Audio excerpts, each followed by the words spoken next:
Swastiastu. Om Swastiastu. Selamat berjumpa kembali Sumatera Denpos dalam acara Pankobar, Pantau Kota Bareng-Bareng.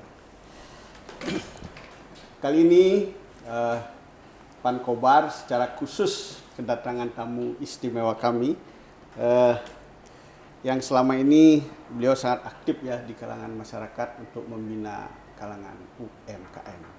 Siapakah beliau? Beliau adalah Ibu Dr. Ana Agung Sri Mahyuni SE MAGB atau lebih dikenal dengan Ibu Agung Diah.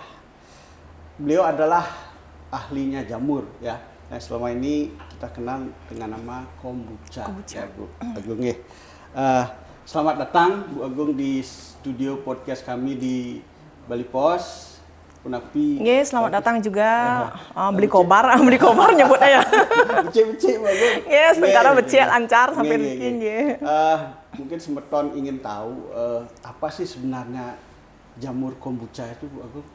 Baik, Beli Kobar jadi yang jelaskan bahwa jamur kombucha itu sebetulnya jamur yang sudah ada sejak zaman dulu, di mana dibawa pertama kali ke Bali kurang lebih nih ke angka tahunnya 596 Masehi. Zamannya pemerintahan Raja Batur yang pertama, Raja Dalam Balingkang nih ke. Di mana kan beliau kan punya istri orang Cina dari namanya Kang Chingwei nih ke, makanya ada akulturasi kebudayaan Barong Landung nih ke Bali. Dari situ beliau beristrikan orang Cina. Nah, orang Cinanya Kang Chingwei ini yang membawa kombucha dari dataran Cina. Dan selain membawa kombucha juga beliau membawa uang kepeng. Jadi sampai sekarang akulturasi kebudayaan itu masih dijadikan suatu kebudayaan yang masih dipelihara sampai sekarang. Bahkan karena jasanya beliau membawa benda-benda itu ke Bali, sampai sekarang kan ada pura dalam Syah Bandar yang ada di Batur nih ke. Oh, gitu. Ya, jadi aslinya dari Cina dibawa ke sini. Kalau begitu sejak kapan Bu Agung menekuni jamur ini? Sebetulnya kombucha itu tiang tidak buat bibitnya, tetapi itu warisan bibit dari ibu mertua. Ibu mertua katanya dapat juga dari mertua, gitu. Di mana itu? Ininya Ibu mengelola jamurnya Niki. Dulu mertua punya memang di rumah, katanya bawa dari rumah Bajangnya di Bedulu, kemudian dibawa ke Batuan, kemudian lama jangklak ya, nggak tahu mau manfaatkan apa khasiatnya, nggak tahu. Yang taunya sih adalah menghilangkan panas dalam sih itu menurut orang-orang tua nih ke. Terus dalam perjalanan kan sudah mulai berkembang teknologi, ada internet segala macam. Jadi mulailah saya di sana baca-baca jurnal apa sih khasiat kombucha itu.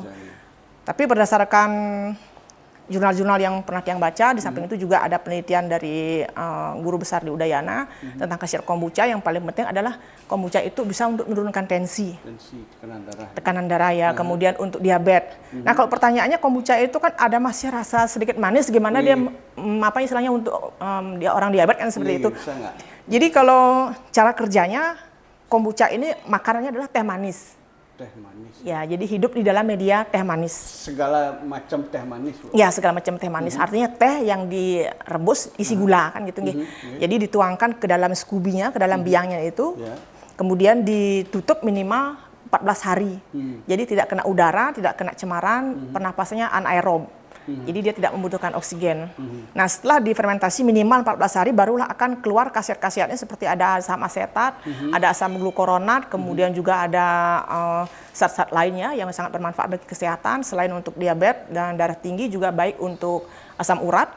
Jadi Tiang tidak pernah khawatir ketika habis mengkonsumsi daging babi, misalnya seperti itu, habis makan lawar, makan sate, saya punya kombucha. Begitu juga habis makan gorengan, tidak khawatir juga. Nanti lemak-lemak akan dilarutkan dengan kombucha ini.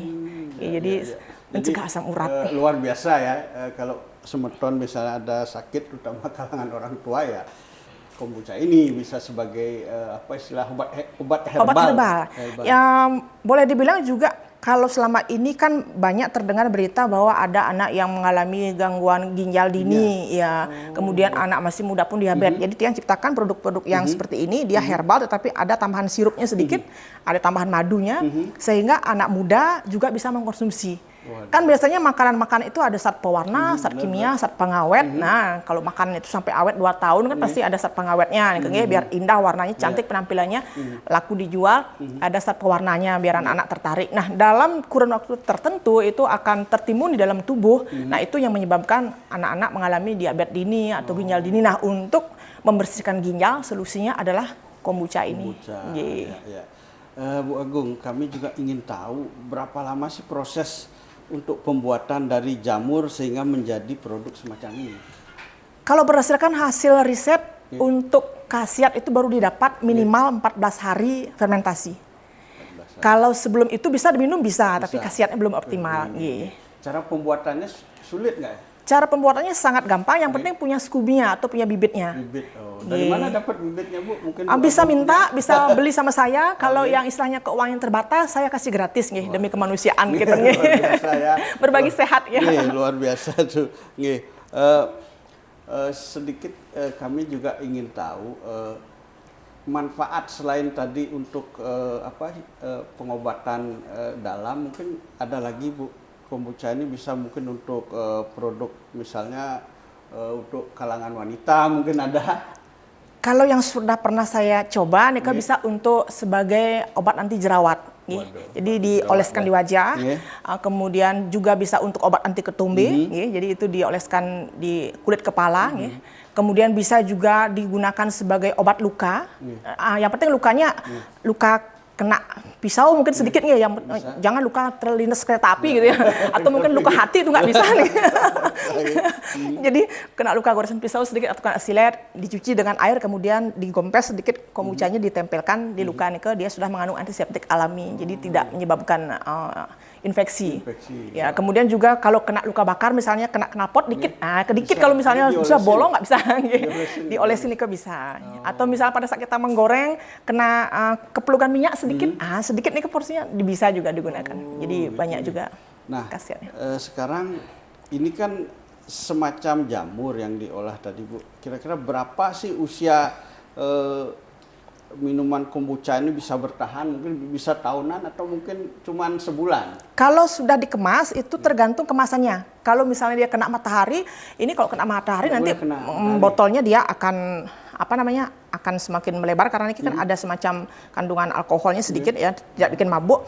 Botolnya rusak, kemasannya rusak, tidak bisa dikonsumsi. Tetapi kalau sepanjang memang kemasannya tidak rusak, selama itu masih bisa dikonsumsi. Jadi untuk lebih amannya buatnya adalah menggunakan botol dari kaca. Kalau ini kan plastik untuk yang segmen anak-anak, jadi biar ringan. Kalau segmennya pangsa pasar bule biasanya dia suka yang kaca. Kalau begitu gimana cara menyimpan? Apakah boleh di suhu kamar mantan? Suhu kamar di lemari es bisa. Cuman kalau yang dingin itu untuk yang punya keluhan asma enggak bisa. Kalau untuk yang punya asma sebaiknya jangan yang dingin gitu. Bu Agung, kemana sih biasanya dipasarkan produk niki? Apakah mungkin masyarakat Kramo Bali bisa istilahnya membeli ya? Di mana memperoleh produk kombucha ini? Kalau selama ini produksinya masih terbatas sih. Kalau tiang produksi baru hanya sekitar 200 botol per hari. 200 botol? Masih sedikit ya, masih paling untuk di 5 warung aja, satu warungnya isi sekitar 40 botolnya kan sudah 2-3 hari udah habis. Jadi ya misalnya jual bibit juga sih, dalam artian banyak membantu warga juga, tidak harus beli terus ke saya. Jadi mereka punya bibitnya, mereka bisa pelihara, manfaatkan sendiri. Dikembangkan lagi? Bibit itu bisa dikembangkan lagi untuk sendiri bisa, untuk dibisniskan juga bisa. Jadi saya justru mengajak Kramo Bali dan juga yang ada di Indonesia untuk punya bibitnya. Karena satu itu bisa untuk selamanya. Dalam artian bibitnya itu tidak kena teh hangat atau air panas, kemudian tidak kena garam, tidak kena minyak, dia akan umurnya melebihi umur pemiliknya. Dia akan berlapis-lapis seperti itu, nanti lapisannya itu bisa dijual lagi atau dipelihara lagi atau dikasih orang. Waduh, luar biasa ya. Jadi tidak ada matinya. Bu Agung, seandainya Kramo kita ingin belajar, Bu, tentang istilahnya cara pembuatan kombucha ini, kemana mereka mesti kontak Bu Agung? Bisa. Medsos atau langsung ke Pudi Bu Agung? Kalau ada saudara-saudara kita yang mau belajar atau mungkin mau minta bibitnya seperti itu, banyak juga di antara semeton kita yang istilahnya ada yang maaf kurang mampu genten nggih. Jadi dia datang ke tempat kami, satu jerigen pun saya kasih minta walaupun saya jualan genten nggih. Tapi namanya demi kemanusiaan, ada bahkan yang dari Buleleng nih cepat lu datang, dia mengalami kepala membesar hidrosipalus itu, kemudian sudah divonis dokter harus operasi, anaknya masih bayi, tetapi datang ke tempat tiang sarankan untuk ngasih dosis yang kecil, di campuran susunya nih ditambah dengan sekitar 3 sendok makan. Ya, jadi dalam perjalanan waktu sekitar sebulan, kalau herbal kan nggak bisa cepat nih khasiatnya agak lama sekitar 1 bulan akhirnya nggak jadi operasi, jadi sembuh dengan kombucha. Bisa sembuh. Wah, luar biasa. Kalau herbal kan sifatnya dia tidak bisa cepat, bukan banyaknya minum, tetapi rutinnya mengkonsumsi.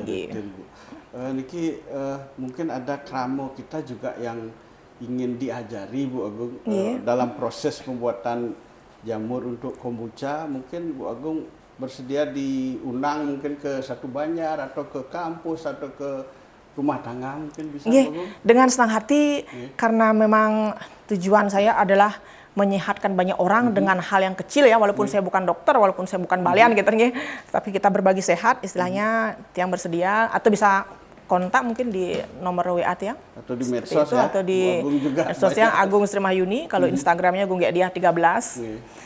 Kalau di WA bisa di 085 237 100 110. Atau bisa datang langsung ke Puri Agung Batuan di Banjar Gede, Batuan, Sukawati, Gianyar. Kalau masyarakat belajar apa bayar Bu Agung? Kalau belajar nggak bayar, tapi kalau bawa pulang produknya bayar. Kalau minum di sana gratis gitu. Sebetulnya saya coba dulu ya produk kombucha tea ya, organic raw. Ya, ini yang rasa anggur. Anggur.